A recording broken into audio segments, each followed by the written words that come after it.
ignited can ignite others.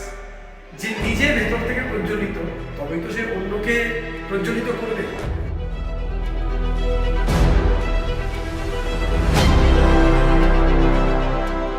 যে একজন নেশাগ্রস্ত মানুষ, একজন অ্যালকোহল খেয়ে যে আনন্দ পেতে চায়, ট্রান্স যেটাকে আমরা বলি, একজন সন্ন্যাসী বা সাধুও সাধনা বা তপস্যার মধ্যে দিয়ে সেই একই আনন্দে পৌঁছাতে চায়। হয় আমরা জিতি, নয় আমরা হারি। না, হয় আমরা জিতি, না হয় আমরা শিখি। Either we succeed or we learn. We learn to gain experience. আমরা শিখি যাতে পরের বার কি করে জিততে পারি। নমস্কার, আমি অস্কার। আজকের পডকাস্টে নতুন এপিসোডে আপনাদেরকে স্বাগত। আজকে আমাদের সাথে এমন একজন ব্যক্তিত্ব রয়েছেন যিনি ফার্স্ট জেনারেশন এন্টারপ্রেনার এবং নিজে সেখান থেকে বিজনেস দাঁড় করে সেখানে সাফল্যের শীর্ষে পৌঁছে গেছেন।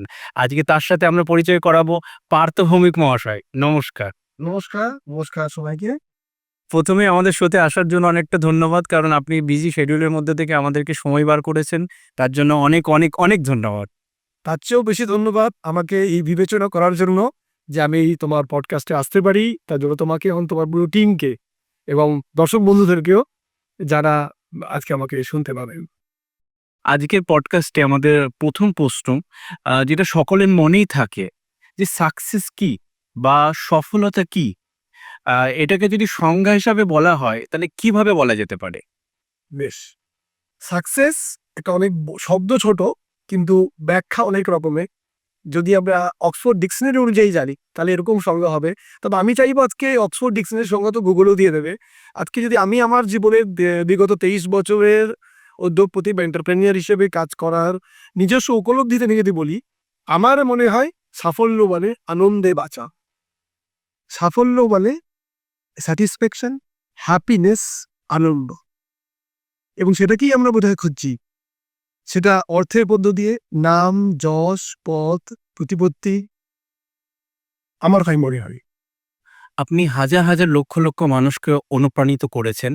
আপনাকে নিজেকে কি অনুপ্রাণিত করেছিল এই মোটিভেশনাল স্পিকার হতে? সেটা গল্পটা যদি আমাদেরকে একটু জানান।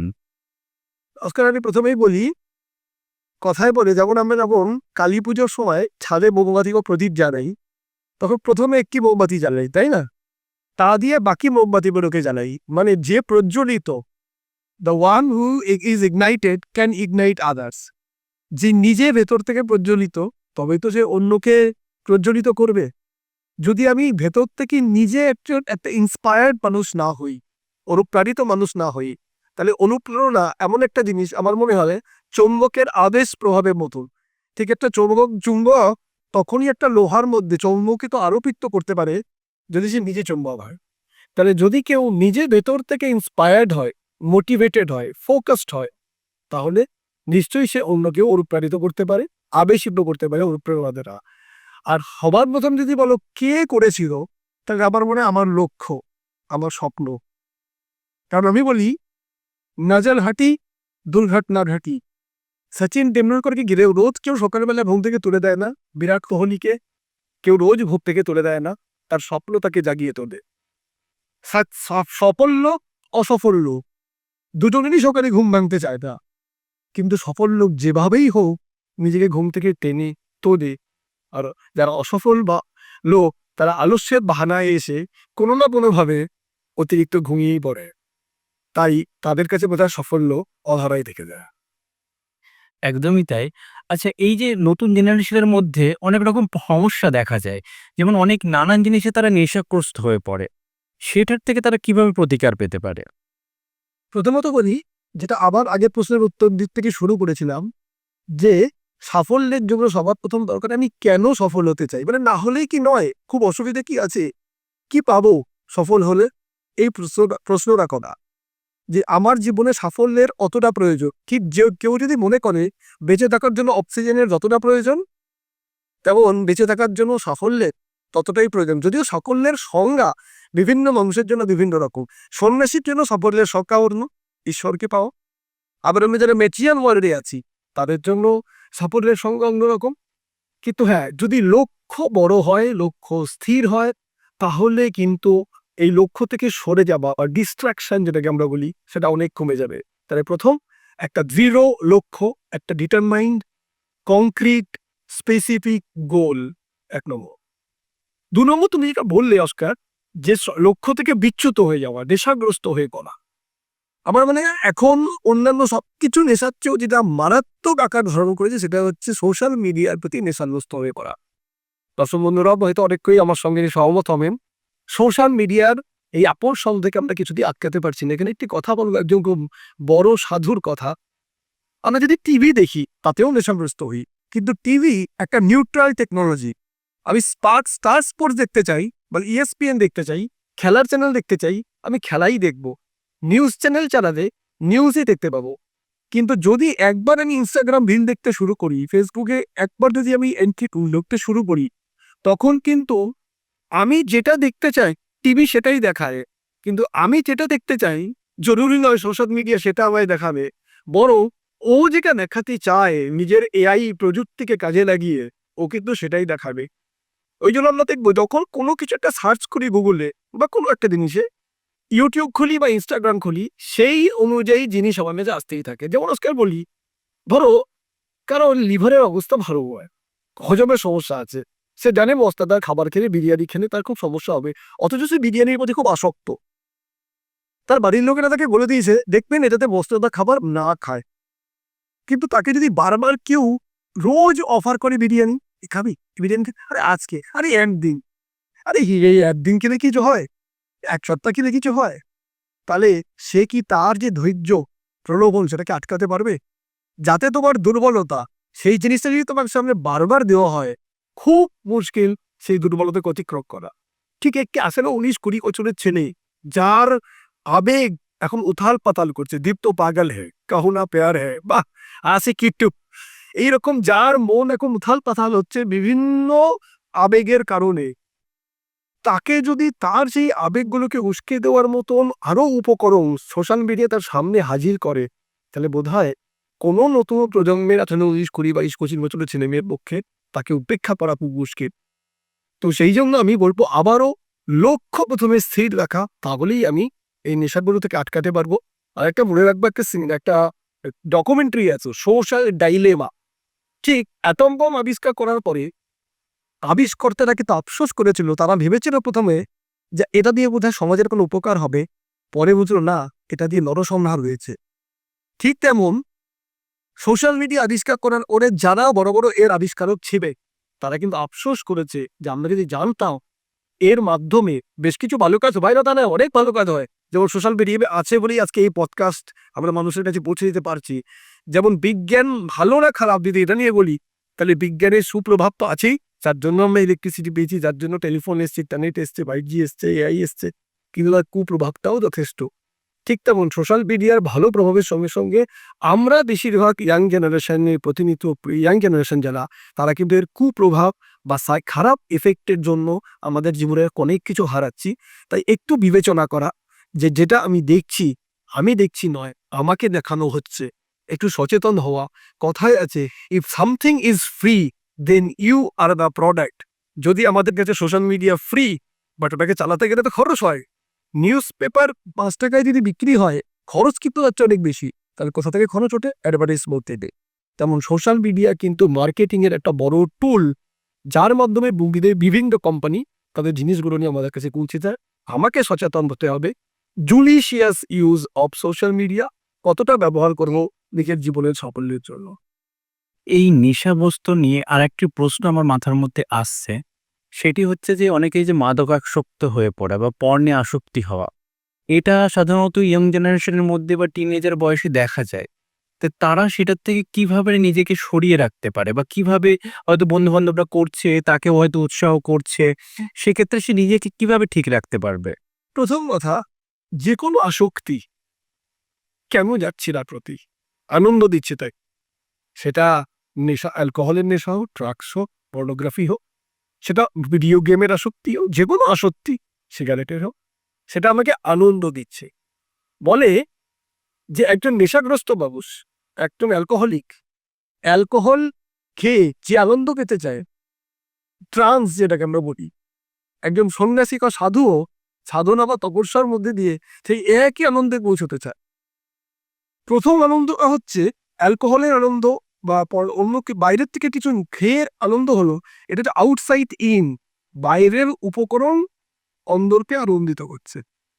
আর একটা হচ্ছে ইনসাইড আউট, আনন্দের ঘট ভেতরেই রাখা আছে, সেটাকে এক্সপ্রেস করছি, সেটা খুলে বেরিয়ে আসছে। তো প্রথম আমাদেরকে বোঝার দরকার, অ্যালকোহলের আনন্দ 2 ঘন্টার, 3 ঘন্টা, 4 ঘন্টার, 6 ঘন্টা, মাত্রা অতিরিক্ত হলে সেটা আনন্দ নয়, বিরক্তি দেয়, তার ক্ষতিকারক প্রভাব প্রচুর আছে। আবার যে সাধনার মধ্যে দিয়ে, ভালো কাজের মধ্যে দিয়ে, সমাজসেবার মধ্যে দিয়ে আনন্দ পেতে চাইছে, সেই আনন্দ কিন্তু চিরন্তন, সেই আনন্দ কিন্তু ভেতরে লুকিয়ে থাকা সুপ্ত দিব্য আনন্দ। এবং আমরা কিন্তু দিব্য আনন্দ চাই, আমরা কিন্তু বাইরে থেকে কোনো সাবস্টেন্স বা পদার্থের বিনিময়ে যে আনন্দ, যা সাময়িক। কারণ প্রথমটার দ্বিতীয়টা যদি তফাৎ বলি, অ্যালকোহলকে আনন্দ দিল, আনন্দ খাওয়ার পরে পরের দিন সকালে কিন্তু আমরা জাস্টিফাই করি না, খুব আনন্দ হয়েছে, পরের দিন বলি না খেলেই হতো। কিন্তু যে ভালো কাজ করে, সমাজসেবা করে, মানুষের উপকার করে, মানুষের কাছে প্রশংসিত হয়ে আনন্দ পায়, সে কিন্তু বারবার সেই কাজ করতে চায় এবং করে নিজেকে বলে, দারুণ লাগলো এই কাজটা করে, আমি বারবার করতে চাইব। আমার মনে হয় যে প্রথম আনন্দের উৎসের উচ্চতর আনন্দকে আমায় বুঝতে হবে, নিম্নতর আনন্দ থেকে উচ্চতর আনন্দের দিকে যাওয়া।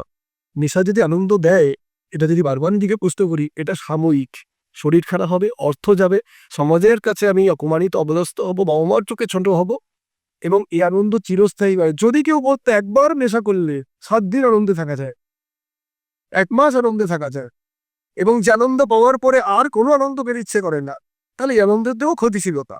কিন্তু আফসোস সেটা হয় না, বা এটা খাওয়ার পরে, এই নেশাগুলো করার পরে বিরক্তি আসে, আনন্দ আসে না, ব্যক্তিত্ব ছোট হয়, মন নিচের দিকে যায়, আত্মবিশ্বাস কমে যায়, আত্মশ্রদ্ধা কমে যায়। তাই সেই আনন্দ খুঁজে নেব যা আমাকে ওপরের দিকে যেতে সাহায্য করবে, অনুপ্রাণিত করবে, ভালোর দিকে নিয়ে যাবে। সে আনন্দর কোথায় আনন্দ? যে আনন্দ একটুখানি হওয়ার পরেই তারপরেই নিরানন্দ, হতাশা, নিরাশা ডেকে। আচ্ছা, এ প্রসঙ্গে একটা প্রশ্ন আমার মনে পড়ছে। সেটা হচ্ছে যে যারা বারবার সাফল্য হওয়ার জন্য সংগ্রাম করছে বা বারবার হেরে যাওয়ার পর নিজেকে কিভাবে সে মোটিভেট রাখবে সেই লক্ষ্যে পৌঁছানোর জন্য? ঠিক সেই তাহলে তো স্বামীজির কথা দিয়ে শুরু করা যায় যে arise, await and stop not till the goal is reached, তাই না? অতিষ্ঠিত জাতভূত প্রাপ্য বরান নিবোধ হতো। তা কারণ আমরা জীবনে বলি, হয় আমরা জিতি, নয় আমরা হারি। না, হয় আমরা জিতি, না হয় আমরা শিখি। Either we succeed or we learn. We learn to gain experience.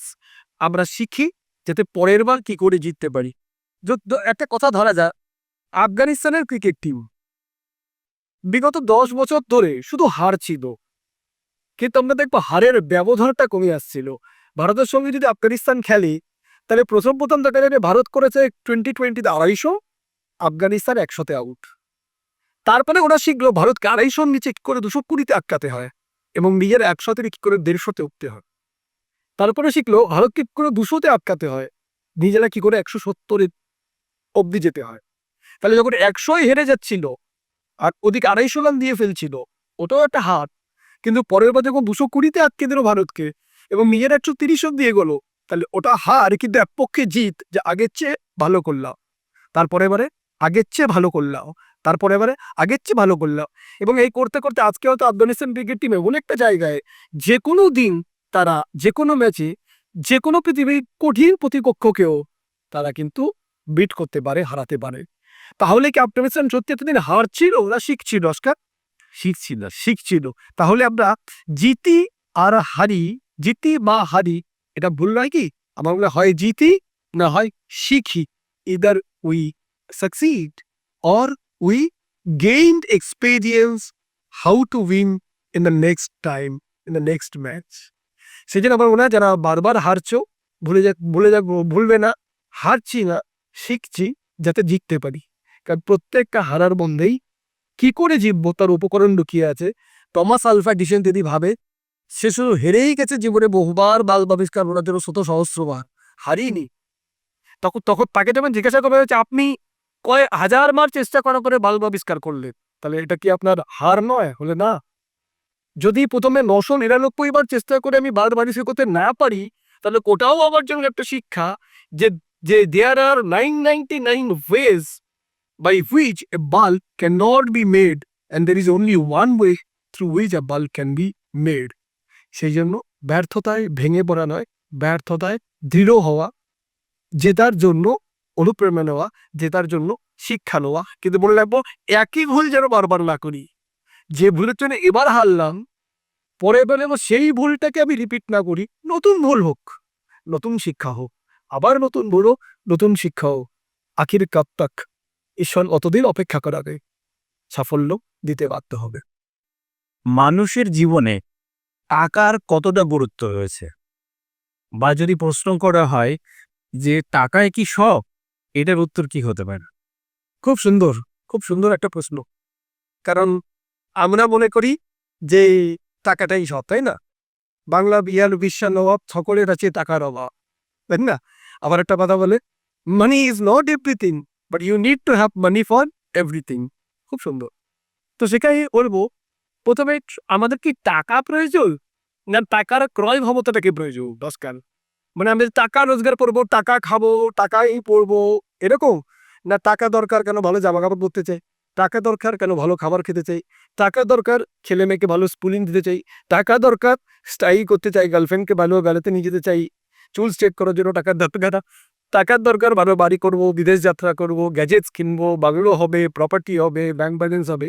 তাহলে সত্যি কি আমাদের টাকার প্রয়োজন, নাকি টাকা দিয়ে কিছু জিনিস কেনা প্রয়োজন? আমি তার বদলে তোমায় প্রশ্ন করি, তোমাকে কয়েক হাজার কোটি টাকা দিয়ে দেওয়া হলো, আর একটা আইল্যান্ডে, একটা দ্বীপে একা থাকতে দেওয়া হলো, মানুষ নেই, কিছু নেই, কারোর সঙ্গে কথা বলতে পারবে না, প্রচুর টাকা দিয়ে দেওয়া হলো, আনন্দে থাকবে তো? কখনোই না। তার মানে টাকা নয়, আমরা টাকা দিয়ে যে আনন্দগুলো কিনি সেটাই কিন্তু আমরা খুঁজছি। তাহলে আবার ঘুরে ফিরে একই কথা, টাকা না আনন্দ, তাই নয় কি?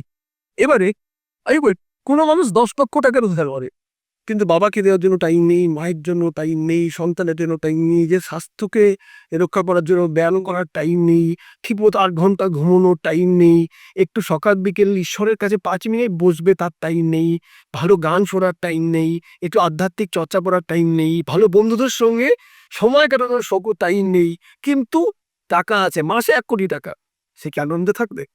আরেকজন যে মাসে অত রোজগার করে না, ঘর চালানোর মতন 1 লক্ষ 1.5 লক্ষ টাকা রোজগার করে, সংসারকে দায়িত্ব দেয়, বাবা মার সঙ্গে এসে কথা বলে, বাড়ি ঢুকে জিজ্ঞেস করে মা ভাত খেয়েছো, সন্তানের সঙ্গে একটু খেলে, ফুটবল খেলে, ক্রিকেট খেলে, পার্কে নিয়ে যায়, বন্ধুদের সঙ্গে আড্ডা দেওয়ার টাইম আছে, শরৎচন্দ্র বঙ্কিমচন্দ্র রবীন্দ্রনাথ পড়ার টাইম আছে, তাই না?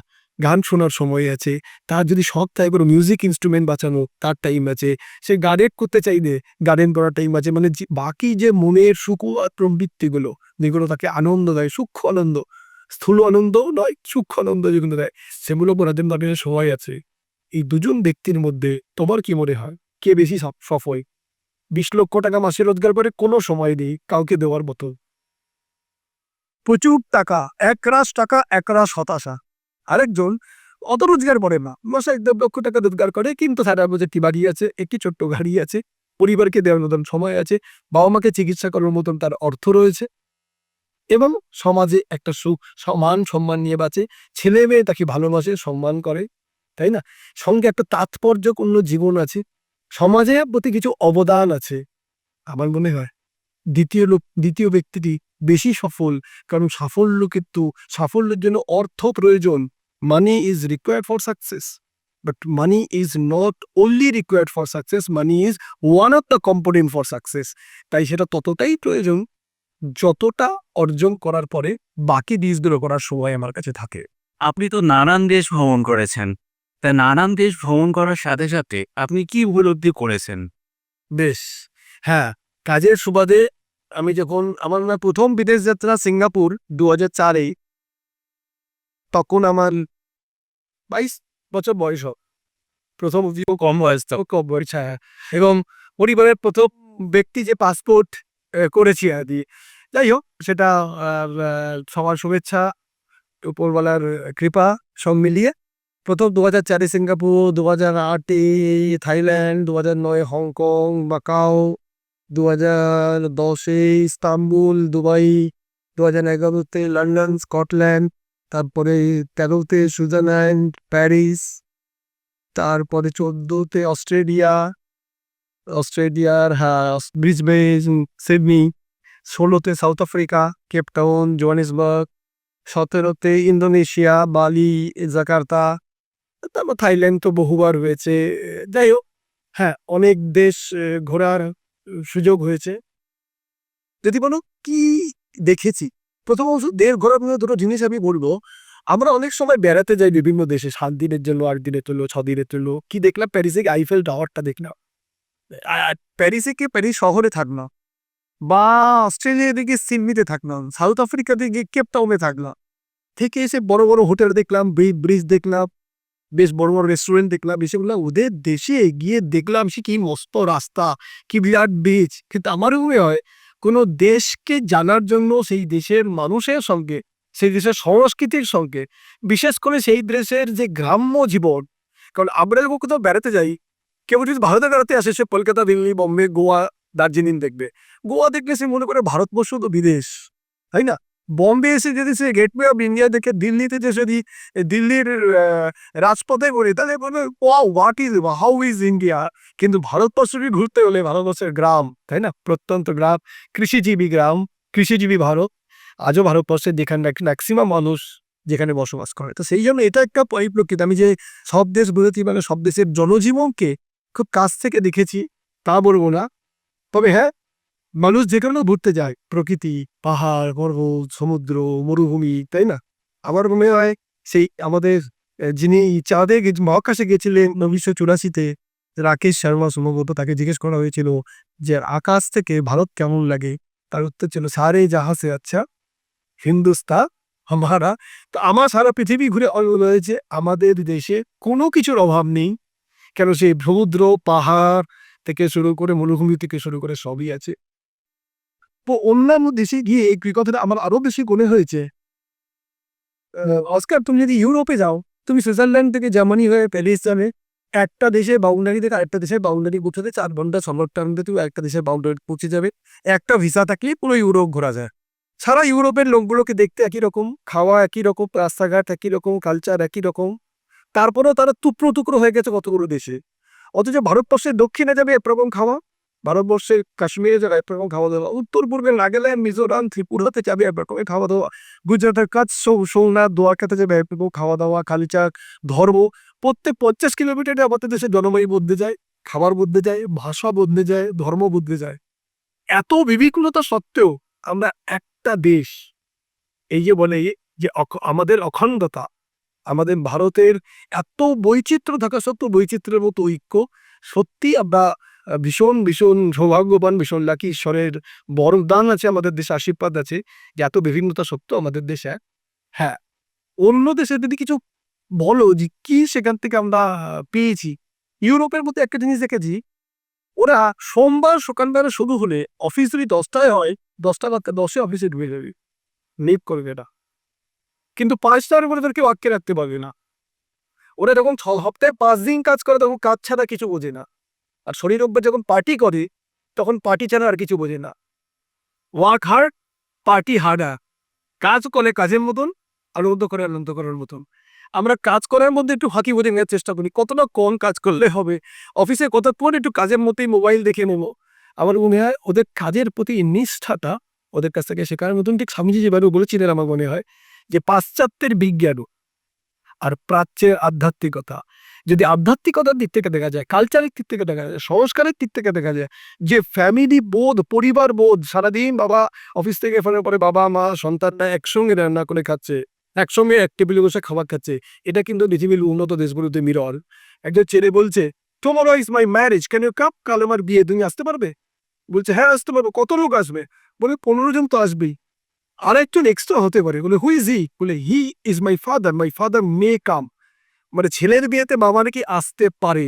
আর আমাদের যদি ভারতবর্ষে বাঙালি বা হিন্দু ছেলের বিয়ে হয়, বাবা 1 মাস আগে থেকে প্রস্তুতি নিচ্ছে বিয়ে। তো এই যে পরিবার বোধ, এই যে একাত্মতা, সবাই মিলে একসঙ্গে থাকা, তাতে অভাব থাক, কিন্তু আনন্দ আছে, এটা কিন্তু ভারতীয় আমাদের সমাজের একটা ভীষণ ভীষণ ভালো জায়গা। একদমই তাই।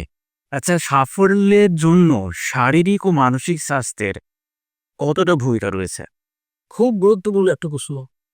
আমরা মনে করি যে প্রথমে জীবনে সাফল্য দরকার, at any cost I want success. এই যে ওয়ার্ডটা, at any cost, by hook or by crook, আমাকে মান্যগণ্য হতে হবে। কারণ সাফল্যের প্রয়োজন আমার যতটা মনে হয়, যতটা না নিজের জন্য অস্কার, তার চেয়ে বেশি আমাকে দেখাতে হবে কাউকে। এই একটা ব্যাম্বারা বোধের কাজ করে যায়। ওই জন্য একটা সময়ের পরে নিড আর গ্রিডের মধ্যে আমরা তফাৎ করে উঠতে পারি না, কতটা ঠিক প্রয়োজন নিজের জন্য, আনন্দের জন্য, আর কতটা অ্যাকচুয়ালি প্রয়োজন নয় কিন্তু তবু অন্যকে দেখাতে হবে, তাই আমায় করতে হবে। অনেক সময় আমরা ওভার স্ট্রেচ করে ফেলি নিজেকে। তো আমি বলি 50 साल तक शरीर की कुर्बानी देके खूब पैसा कमाते हो और 50 साल का बाद कमाया हुआ पैसे की कुर्बानी देके टूटा हुआ शरीर को ठीक करने की कोशिश करते हैं। প্রথমে রোজগার করার জন্য শরীরকে বিসর্জন দিই, খাবার খাই না, দিয়ে একবেলা খাবার চা বিস্কুট খেয়ে চালিয়ে দিচ্ছি।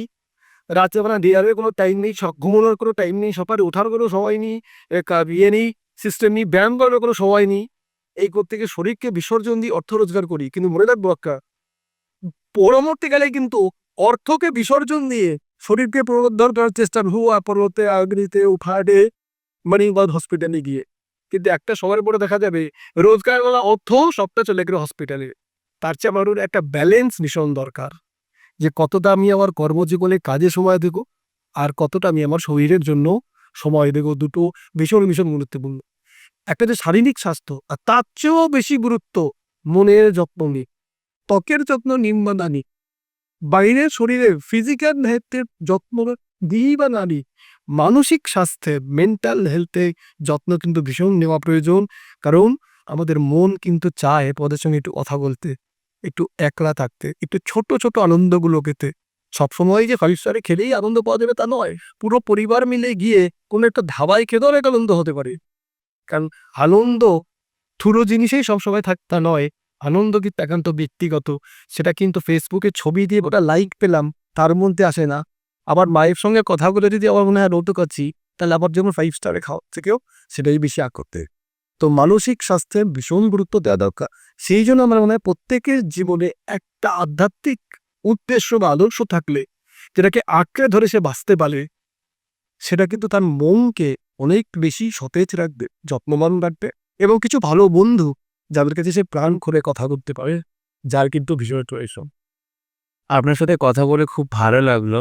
আপনি তো খুব সুন্দর কথা বলেন। এই প্রসঙ্গে আমার একটু প্রশ্ন করতে খুব ইচ্ছা করছে এবং সেটাই আমাদের শেষ প্রশ্ন, যে মানুষ হয়তো জনসম্মুখে কথা বলতে হয়তো লজ্জা পায়।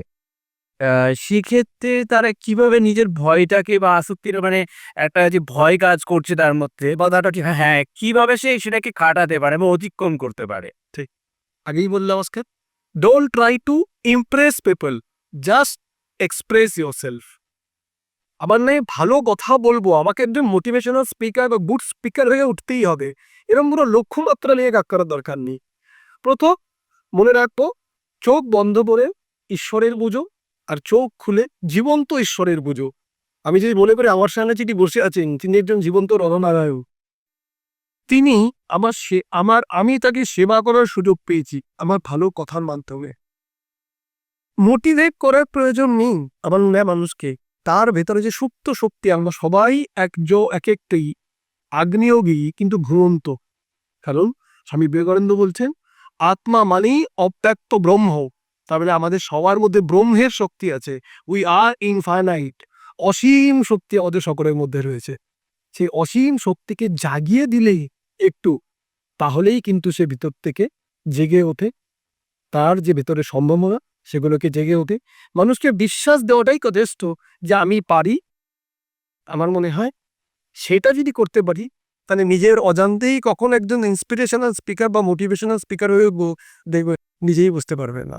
হৃদয়ে যেটা আছে সেটাকেই এক্সপ্রেস করা হোক। একদমই তাই। খুব ভালো লাগলো আপনার সাথে কথা বলে। অনেক কিছু জানা গেল। হয়তো পরবর্তীকালে একটা পডকাস্টে হয়তো সবকিছু সম্ভব হয় না। পরবর্তীকালে অন্য সময় পেলে আপনার সাথে আরো নানান প্রশ্ন নিয়ে আমরা হাজির হব। তখন আপনাকে আমরা চাই আপনি সময় দেবেন আমাদেরকে, এবং আজকের জন্য অনেক অনেক ধন্যবাদ। খুব ভালো থাকবে। তোমাকে অনেক অনেক ধন্যবাদ আমাকে এই সুযোগ দেওয়ার জন্য, এবং যদি এই সুযোগ পাই বারংবার মানুষের জন্য, মানুষের কাজে, পরজন হিতায় পরজন সুখায় বারবার আমি আসতে চাইব। অনেক অনেক ধন্যবাদ। আজকে পডকাস্টে আপনাদের কেমন লাগলো আপনি কমেন্টে আমাদের জানাতে পারেন, এবং এরকম আরও এপিসোড দেখার জন্য আমাদের চ্যানেলটি সাবস্ক্রাইব করতে পারেন এবং একটি লাইক দিয়ে আমাদের মনোবল বাড়াতে পারেন। আজকের জন্য অনেক অনেক ধন্যবাদ।